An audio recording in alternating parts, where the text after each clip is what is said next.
নমস্কাৰ বন্ধুসকল, আমি আলোচনা কৰি আছোঁ point wise Indian polity for UPSC, APSC, Assam police, SI বা SSC যিকোনো ধৰণৰ এক্সামৰ বাবে আমাৰ ইণ্ডিয়ান পলিটিৰ আমি বিভিন্ন ধৰণৰ এক্সামত আমি 10ৰ পৰা 20টালৈকে কুৱেশ্যন আহি থকা আমি দেখিবলৈ পাওঁ। আৰু এই কুৱেশ্যনকেইটা এটেম্প কৰিবৰ কাৰণে আমি এই ইণ্ডিয়ান পলিটিৰ সম্যক জ্ঞান থকাটো খুব বেছি দৰকাৰী। আৰু সেই পক্ষতে আমি খুব কম সময়ৰ ভিতৰত যাতে ইনশ্বৰ্ট আমি ইণ্ডিয়ান পলিটিৰ বিষয়ে এটা জ্ঞান ল'ব পাৰোঁ, তাৰ বিষয়ে আমি পইণ্ট ৱাইজ ইণ্ডিয়ান পলিটি আলোচনা কৰি আছোঁ। আৰু ইতিমধ্যে আমি বহুকেইটা পাৰ্ট আলোচনা কৰিছোঁ। গতিকে আজিৰ এই ক্ৰমতে আজি আলোচনা কৰিম আমি চিটিজেনশ্বিপ বা ভাৰতবৰ্ষত মানুহবিলাকে নাগৰিকত্ব কেনেধৰণে পাব পাৰে বা কেনেধৰণে নাগৰিকত্ব হেৰুৱাব পাৰে। গতিকে আমি চিটিজেনশ্বিপৰ লগত জড়িত বিভিন্ন ধৰণৰ কথাবিলাক আলোচনা কৰিম। গতিকে আহক আমি ভিডিঅ'টো আৰম্ভ কৰোঁ। গতিকে ইয়াত আমি দেখিবলৈ পাই আছোঁ চিটিজেনশ্বিপৰ লগত জড়িত তথ্যখিনি এনেধৰণৰ ইয়াত দিয়া আছে। The Indian constitution deals with the citizenship from article 5 to 11 under part 2। গতিকে চিটিজেনশ্বিপৰ ক্ষেত্ৰত খুব বেছি ইম্পৰ্টেণ্ট কুৱেশ্যন ইয়াত দুটা আমি পাব পাৰোঁ। কিমান আৰ্টিকলৰ পৰা কিমানলৈকে আমি চিটিজেনশ্বিপৰ লগত জড়িত প্ৰভিজনবিলাক পাব পাৰোঁ, আমাক এক্সামত সুধি দিব পাৰে। আমি আৰ্টিকল 5ৰ পৰা 11লৈকে আমি প্ৰত্যেকটা আমি চিটিজেনশ্বিপৰ লগত জড়িত প্ৰভিজনবিলাক পাওঁ। আৰু কনষ্টিটিউশ্যনৰ কোনটো পাৰ্টত থাকিব পাৰে, আমি ইতিমধ্যে কনষ্টিটিউশ্যনৰ পাৰ্টবিলাক আলোচনা কৰিছোঁ। আৰু আমি সেই ক্ৰমতে পাৰ্ট টুত চিটিজেনশ্বিপৰ লগত জড়িত বিভিন্ন ধৰণৰ প্ৰভিজনবিলাক আমি পাব পাৰোঁ। গতিকে এই দুয়োটা কুৱেশ্যনেই চিটিজেনশ্বিপৰ পৰা এক্সামৰ বাবে খুব বেছি দৰকাৰী। গতিকে 5 to 11 আৰ্টিকল আৰু পাৰ্ট 2। নেক্সট দিয়া আছে একুইজিশ্যন অফ চিটিজেনশ্বিপ, মানে আমি চিটিজেনশ্বিপ কেনেধৰণে গ্ৰহণ কৰিব পাৰোঁ বা মানুহ এজনে ভাৰতবৰ্ষৰ নাগৰিকত্ব কেনেধৰণে লাভ কৰিব পাৰে। ইয়াত দিয়া আছে as citizen is a person who enjoys full membership of the country in which he lives. গতিকে যিখন কাণ্ট্ৰিত এজন মানুহে বাস কৰে তাৰ ফুল মেম্বাৰশ্বিপ বা তাৰ প্ৰত্যেকটো ফাণ্ডামেণ্টেল ৰাইটছ বা তাৰ প্ৰত্যেকটো ফাণ্ডামেণ্টেল ডিউটিজ তেওঁ নিজৰ ওপৰত ৰেছপনচিবিলিটি হিচাপে লয় আৰু প্ৰত্যেকটো ফাণ্ডামেণ্টেল ৰাইটছ তেওঁ এনজয় কৰিবলৈ পায় আৰু তেওঁ এজন ফুল মেম্বাৰ হিচাপে ধৰি লোৱা হয়। তাৰপাছত দিয়া আছে Indian constitution provides a single and uniform citizenship for the entire country. গতিকে ভাৰতবৰ্ষত আমি জানো ছিংগল চিটিজেনশ্বিপ আছে বা আমি ভাৰতবৰ্ষৰ গোটেইবিলাকে ভাৰতবৰ্ষৰ নাগৰিক। গতিকে যদি মই অসম ৰাজ্যত বাস কৰোঁ তেনেহ'লে মই প্ৰথম অসমৰ নাগৰিক বুলি নকওঁ, কিন্তু মই গোটেই ভাৰতবৰ্ষখনৰে নাগৰিক বুলি নিজকে পৰিচিত কৰোঁ। গতিকে সেইবাবে কোৱা হয় যে ভাৰতবৰ্ষত ছিংগল আৰু ইউনিফৰ্ম চিটিজেনশ্বিপ আছে। ইয়াত দিয়া আছে the citizenship act of 1955 provides for 5 ways of acquiring citizenship as described below'. গতিকে চিটিজেনশ্বিপ এক্টখন কেতিয়া আহিছিলে? 1955। Very important. The citizenship act 1955ৰ মতে 5টা আমাক ৰাস্তা দিয়া আছে যাৰ জৰিয়তে মানুহ এজন ভাৰতবৰ্ষৰ নাগৰিক বুলি আমি গম পাব পাৰোঁ। ইয়াত দিয়া আছে বাই বাৰ্থ। গতিকে জন্মৰ পৰা মানুহ এজন বা ভাৰতবৰ্ষত জন্ম লাভ কৰিলে তেওঁ নিশ্চয় ভাৰতৰ নাগৰিক। বা বাই ডিচেণ্ট বা তেওঁ বংশানুক্ৰমিকভাৱে বাই ৰেজিষ্ট্ৰেশ্যনৰ জৰিয়তে বা নেচাৰেলাইজেশ্যনৰ জৰিয়তে আৰু ইনকৰ্পৰেশ্যন অফ টেৰিটৰী বা আমি যদি ভাৰতবৰ্ষৰ কোনো এখন বাকী বাহিৰা এটা এৰিয়া যদি নিজৰ আণ্ডাৰত একুৱায়াৰ কৰি লয় আৰু তাৰ নাগৰিকবিলাককো ভাৰতবৰ্ষৰ নিজৰ নাগৰিকত্ব প্ৰদান কৰে। গতিকে এনেধৰণে আমি 5টা প্ৰকাৰে ভাৰতবৰ্ষৰ নাগৰিক হ'ব পাৰি।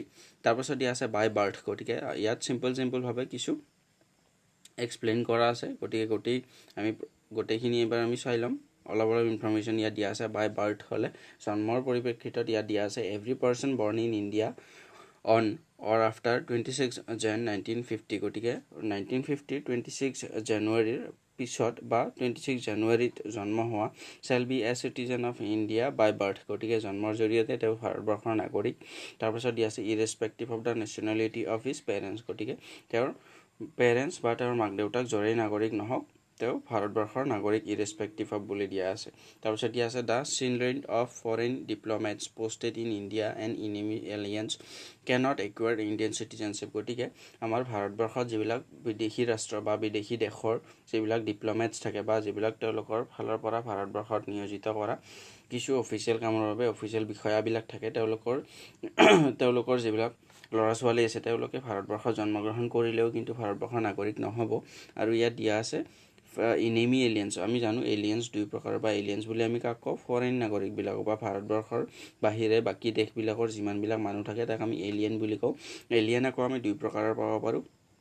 যোনটো আমাৰ ইনেমি এলিয়েন আছে তাৰ আমি ফ্ৰেণ্ডলি এলিয়েন বুলি পাওঁ। গতিকে যদি আমাৰ নেইবাৰিং কাণ্ট্ৰি এখনৰ লগত বা আমি যদি ধৰোঁ ভূটানৰ লগত ভাৰতবৰ্ষৰ ৰিলেশ্যন খুব বেছি ভাল, তেনেহ'লে ভূটানৰ নাগৰিক যেতিয়া ভাৰতবৰ্ষত থাকিব সেই মানুহজনক আমি ফ্ৰেণ্ডলি এলিয়েন বুলি কওঁ। আৰু যদি আমি পাকিস্তানৰ আমি জানো ভাৰতবৰ্ষ আৰু পাকিস্তানৰ মাজত ৰিলেশ্যন খুব বেছি এটা যুদ্ধ বিগ্ৰহৰ মাজেৰে চলি থাকে। আৰু পাকিস্তানৰ যদি মানুহ এজন ভাৰতবৰ্ষত বাস কৰে তেতিয়াহ'লে তেওঁক আমি ইনেমি এলিয়েন বুলি কওঁ। গতিকে ইনেমি এলিয়েন দুই প্ৰকাৰৰ হ'ব পাৰে আৰু তেওঁলোকক ভাৰতবৰ্ষৰ নাগৰিক হিচাপে মানা নহয়।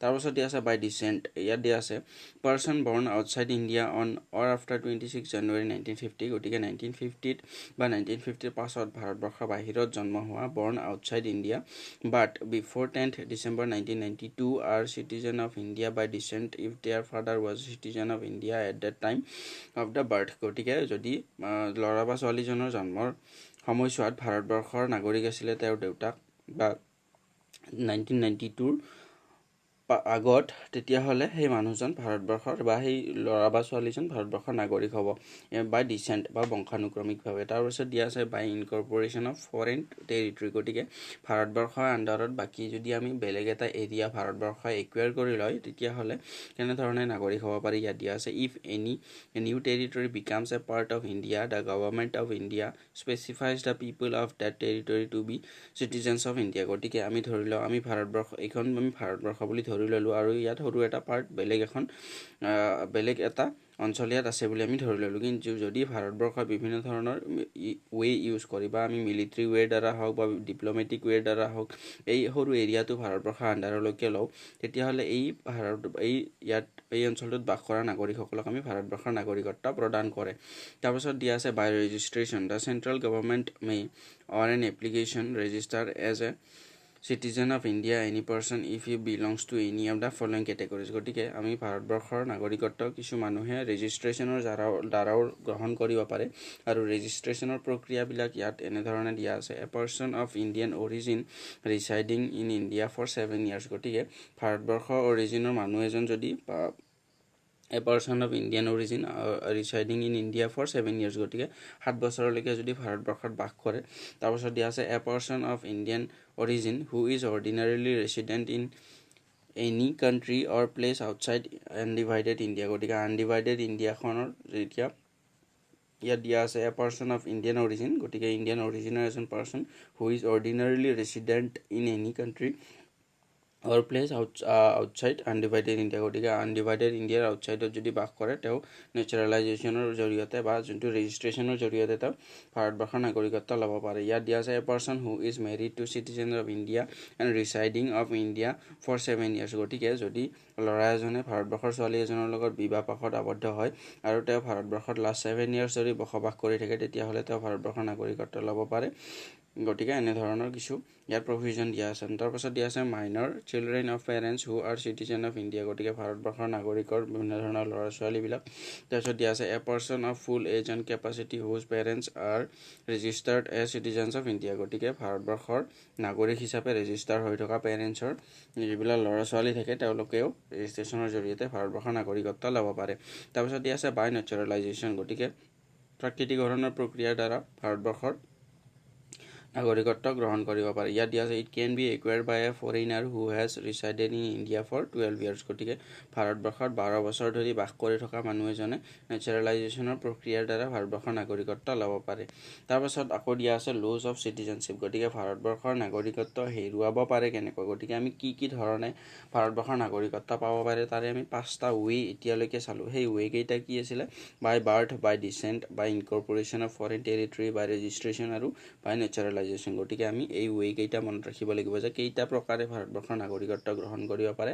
বাই বাৰ্থ বা জন্মগতভাৱে বংশানুক্ৰমিকভাৱে ৰেজিষ্ট্ৰেশ্যনৰ জৰিয়তে নেচাৰেলাইজেশ্যনৰ জৰিয়তে আৰু ইনকৰ্পৰেশ্যন টেৰিটৰী বা আমি বাহিৰা এৰিয়া এটা ভাৰতবৰ্ষৰ আণ্ডাৰলৈকে অহাৰ লগে লগে সেই এৰিয়াটোত বাস কৰা মানুহবিলাকক ভাৰতবৰ্ষৰ নাগৰিক হিচাপে চিনাকি দিয়া হয়।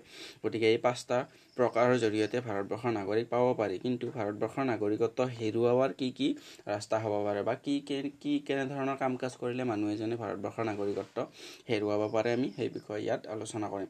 ইয়াত দিয়া আছে the citizenship act of 1955 also' provide 3 modes of losing citizenship. গতিকে 3টা প্ৰকাৰে ভাৰতবৰ্ষৰ নাগৰিকত্ব হেৰুৱাব পাৰে এজন মানুহে। ইয়াত দিয়া আছে বাই ৰিনাউন্সিয়েশ্যন বাই টাৰ্মিনেশ্যন বাই ডিপ্ৰাভেশ্যন। গতিকে ৰিনাউন্সিয়েশ্যনৰ জৰিয়তে টাৰ্মিনেশ্যনৰ জৰিয়তে আৰু ডিপ্ৰাভেশ্যনৰ জৰিয়তেও মানুহ এজনে ভাৰতবৰ্ষৰ নাগৰিকত্ব হেৰুৱাব পাৰে গতিকে ইয়াৰ সৰু সৰু কিছু এক্সপ্লেনেশ্যন ইয়াত দিয়া আছে বাই ৰিনাউন্সিয়েশ্যন মানে কি if a person gives up his Indian citizenship after acquiring the citizenship of another country গতিকে যদি মানুহ এজনে নিজেই বাহিৰা দেশ এখনৰ নাগৰিকত্ব লয় আৰু তেওঁ ভাৰতবৰ্ষৰ নাগৰিকত্ব নিজে কুইট কৰি দিয়ে সেইটো হ'ব বাই ৰিনাউন্সিয়েশ্যন বা তেওঁ নিজেই সেই ভাৰতবৰ্ষৰ নাগৰিকত্ব তেওঁ এৰি দিলে ইয়াত দিয়া আছে if a person gives up his Indian citizenship after acquiring the citizenship of another country acquiring মানে লোৱা এনাডাৰ কাণ্ট্ৰি গতিকে বিভিন্ন এখন বাহিৰা দেশৰ চিটিজেনশ্বিপ তেওঁ ল'লে ভাৰতবৰ্ষৰ চিটিজেনশ্বিপ তেওঁ এৰি দিয়ে গতিকে এইটো হ'ল বাই ৰিনাউন্সিয়েশ্যন তাৰপাছত দিয়া আছে by termination when an Indian citizen voluntarily acquires the citizenship of another country his Indian citizenship automatically terminates গতিকে প্ৰথমটো দিয়া আছে তেওঁ বেলেগ এখন দেশৰ নাগৰিকত্ব তেওঁ লয় আৰু ভাৰতবৰ্ষৰ নাগৰিকত্ব তেওঁ নিজেই বাদ দি দিয়ে তাৰপাছত ইয়াত দিয়া আছে যদিহে ভাৰতবৰ্ষৰ নাগৰিক এজনে বেলেগ এখন দেশৰ নাগৰিকত্ব তেওঁ লয় অট'মেটিকেলি তেওঁৰ ভাৰতীয় নাগৰিকত্বৰ সেই ষ্টেটাছটো বা তেওঁৰ যোনটো ভাৰতীয় নাগৰিকত্বৰ বাবে ফুল মেম্বাৰশ্বিপৰ যোনটো ষ্টেটাছ থাকে সেইটো তেওঁৰ পৰা টাৰ্মিনেট কৰি দিয়া হ'ব বা টাৰ্মিনেশ্যনৰ প্ৰক্ৰিয়া বুলি কয় সেইটো অট'মেটিকেলি তেওঁৰ ভাৰতবৰ্ষৰ নাগৰিকত্ব গুচি যাব তাৰপাছত দিয়া আছে বাই ডিপ্ৰাইভেশ্যন গতিকে ডিপ্ৰাইভেশ্যনৰ জৰিয়তে কেনেধৰণে নাগৰিকত্ব হেৰুৱাব পাৰি ইয়াত দিয়া আছে deprivation of citizenship by the government of India গতিকে গভৰ্ণমেণ্টৰ ফালৰ পৰা কোনো এজন নাগৰিকক যেতিয়া চিটিজেনশ্বিপ এৰুওৱা হয় বা এৰি দিয়াৰ বাবে কোৱা হয় তেতিয়া সেই প্ৰচেছটো হ'ব বাই ডিপ্ৰাইভেশ্যন ইয়াত দিয়া আছে on the basis of fraud গতিকে কোনো এজন মানুহে যদি ফ্ৰডৰ জৰিয়তে ভাৰতবৰ্ষত ধোখাধৰি কৰি পিনে ভাৰতবৰ্ষৰ নাগৰিকত্ব লয় false representation and conciliation of material fact or being disloyal to the constitution গতিকে যদি তেওঁ ভাৰতবৰ্ষৰ নাগৰিকত্ব লোৱাৰ পাছত ভাৰতবৰ্ষৰ সংবিধানখনৰ প্ৰতি তেওঁ ডিছলয়েল হয় তেতিয়াহ'লে গভৰ্ণমেণ্টৰ ফালৰ পৰা তেওঁৰ নাগৰিকত্ব ডিপ্ৰাইভ কৰি দিব পাৰে বা ডিপ্ৰাইভেশ্যনৰ প্ৰক্ৰিয়া বুলি এইটো কোৱা হয় গতিকে আমি এটা কুইক ৰিভিজন কৰি লওঁ গতিকে আমি চিটিজেনশ্বিপৰ ক্ষেত্ৰত কি কথা মনত ৰাখিবলগীয়া আছিলে চিটিজেনশ্বিপৰ আৰ্টিকল 5ৰ পৰা 11লৈকে আৰ্টিকলে চিটিজেনশ্বিপৰ লগত ডিল কৰে পাৰ্ট 2 কনষ্টিটিউশ্যনৰ পাৰ্ট 2 গতিকে এই দুটা ইনফৰ্মেশ্যন খুব বেছি ইম্পৰ্টেণ্ট আছিলে তাৰপিছত 1955 চিটিজেনশ্বিপ এক্টৰ মতে 5টা ৱে আমাক দিয়া হৈছিলে যাৰ জৰিয়তে ভাৰতবৰ্ষৰ নাগৰিকত্ব মানুহ এজনে গ্ৰহণ কৰিব পাৰে জন্মগতভাৱে বংশানুক্ৰমিকভাৱে ৰেজিষ্ট্ৰেশ্যনৰ জৰিয়তে নেচাৰেলাইজেশ্যনৰ জৰিয়তে আৰু ইনকৰ্পৰেশ্যন অফ দ্য টেৰিটৰীৰ জৰিয়তে তাৰপাছত আকৌ আমাক দিয়া আছিলে ভাৰতবৰ্ষৰ নাগৰিকত্ব হেৰুৱাব পৰা 3টা ৰাস্তা আছিলে বাই ৰিনাউন্সিয়েশ্যন যেতিয়া মানুহ এজনে বেলেগ এখন কাণ্ট্ৰিৰ নাগৰিকত্ব লয় আৰু ভাৰতবৰ্ষৰ নাগৰিকত্ব তেওঁ গিভ আপ কৰি দিয়ে সেইটো হ'ব বাই ৰিনাউন্সিয়েশ্যন তাৰপাছত দিয়া আছিলে টাৰ্মিনেশ্যনৰ জৰিয়তে যেতিয়া মানুহ এজনে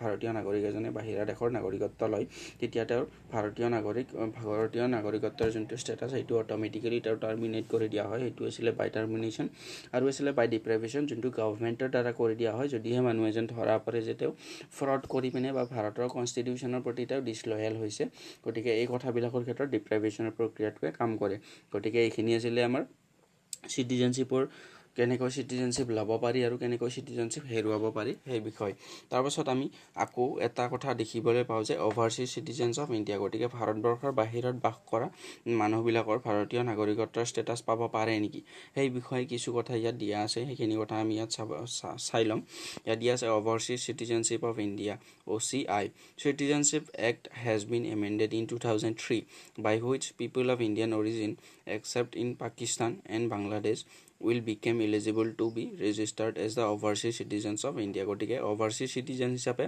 মানুহ এজনে ভাৰতবৰ্ষৰ ইণ্ডিয়ান অৰিজিনৰ মানুহ এজনে overseas citizen হিচাপে নিজকে ৰেজিষ্টাৰ কৰিব পাৰিব এক্সেপ্ট বাংলাদেশ আৰু পাকিস্তান গতিকে ইয়াৰ পৰা আমি এটা কুৱেশ্যন পাব পাৰোঁ কিমান চনত চিটিজেনশ্বিপ এক্টখন এমেণ্ডমেণ্ট কৰি পিনে বা সংশোধন কৰি পিনে এই অভাৰচিজ চিটিজেনশ্বিপৰ কনচেপ্টটো অনা হৈছিলে 2003 চনত 2003 সংবিধান সংশোধনী যোনটো চিটিজেনশ্বিপ এক্টৰ যোনটো এমেণ্ডমেণ্ট এক্ট আছিলে 2003 তাত আমাৰ OCI বা অভাৰচিজ চিটিজেনশ্বিপ ইণ্ডিয়াৰ এই কনচেপ্টটো ইনক্লুড কৰা হৈছিল তাৰপাছত আকৌ আমাক সুধি দিব পাৰে যে অভাৰচিজ চিটিজেনশ্বিপ ইণ্ডিয়ান অৰিজিনৰ মানুহ এজনে সকলো কাণ্ট্ৰিৰে পৰা তেওঁ ৰেজিষ্ট্ৰেশ্যনৰ বাবে এপ্লাই কৰিব পাৰে তেতিয়াহ'লে আমি ক'ব লাগিব পাকিস্তান আৰু বাংলাদেশৰ মানুহে নোৱাৰে গতিকে এই কথাটো আমি মন কৰিবলগীয়া তাৰপাছত দিয়া আছে OCIs are entitled to some benefits like multiple entry গতিকে overseas citizenship of India এই ষ্টেটাছটো মানুহ এজনে কিয় ৰেজিষ্ট্ৰেশ্যন কৰিব বা তেওঁ overseas citizen of India বুলি তেওঁ নিজকে পৰিচয় দিয়াৰ লগে লগে তেওঁ কি লাভ পাব গতিকে এজন overseas citizen of India বা ভাৰতবৰ্ষৰ এজন overseas citizen নাগৰিকে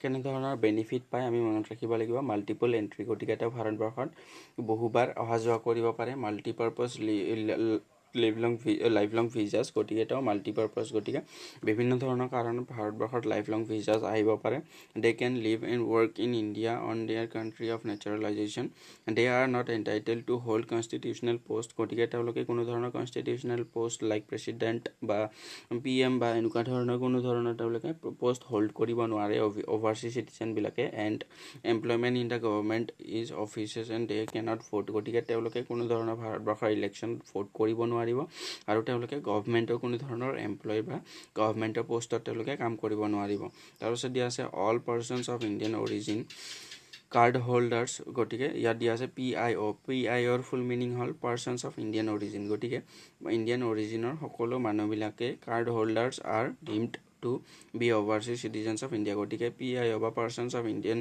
অৰিজিনৰ কাৰ্ড যিবিলাক মানুহৰ থাকে তেওঁ সকলোবিলাকেই অভাৰচিজ চিটিজেন অফ ইণ্ডিয়া বুলি ইয়াত কোৱা হৈছে card holders with effect from 9 জানুৱাৰী 2015 গতিকে 9 জানুৱাৰী 2015ৰ পৰা যোনবিলাক মানুহৰ পাৰ্চন অফ ইণ্ডিয়ান অৰিজিনৰ কাৰ্ড থাকিব তেওঁলোকক অভাৰচিজ চিটিজেন অফ ইণ্ডিয়া বুলি ৰিকগনাইজ কৰি দিয়া হ'ল 9 জানুৱাৰী 2015 গতিকে ভেৰি ইম্পৰ্টেণ্ট টপিক আমি আলোচনা কৰিলোঁ আমি নেক্সট আকৌ খুব বেছি এটা হট টপিক প্ৰত্যেকটো এক্সামৰ বাবে দৰকাৰী খুব বেছি ইম্পৰ্টেণ্ট ফাণ্ডামেণ্টেল ৰাইটছ এই টপিকটো আলোচনা কৰিম প্ৰবেবলি এই ফাণ্ডামেণ্টেল ৰাইটছৰ টপিকটো আমি 2-3টা ভাগত ভাগ কৰিব লাগিব কাৰণ বহুকেইটা আমি ইয়াত আলোচনা কৰিবলগীয়া বহুবিলাক কথা আছে আমি আজি আলোচনা কৰিলোঁ চিটিজেনশ্বিপৰ লগত জড়িত বিভিন্ন ধৰণৰ তথ্যবিলাক গতিকে ভিডিঅ'টো ইউজফুল আছিলে যদি তেতিয়াহ'লে লাইক শ্বেয়াৰ আৰু ছাবস্ক্ৰাইব কৰি দিবলৈ নাপাহৰিবা ধন্যবাদ থেংকছ ফৰ ৱাচিং